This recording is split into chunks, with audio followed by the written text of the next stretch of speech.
In this video, I want to show you how to make your friends list visible only to you and not the public on Facebook.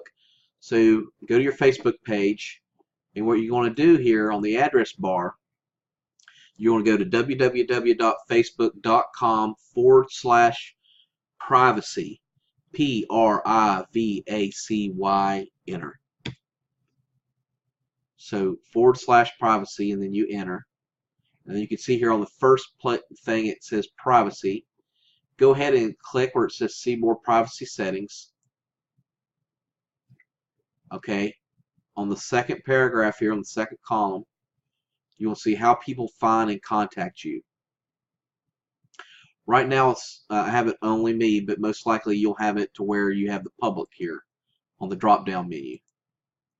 Right? So what you want to do is you want to change that from public. You can change it to where only your friends can see your friends list, or to where only you can see your friends list. And that's what I have here, and that's what I want. So only I can see my friends list and not the public. And that's it. That's all you have to do. And then from there you can just click out to another link, or just get out. All right, thank you for watching. Please subscribe and thumbs up.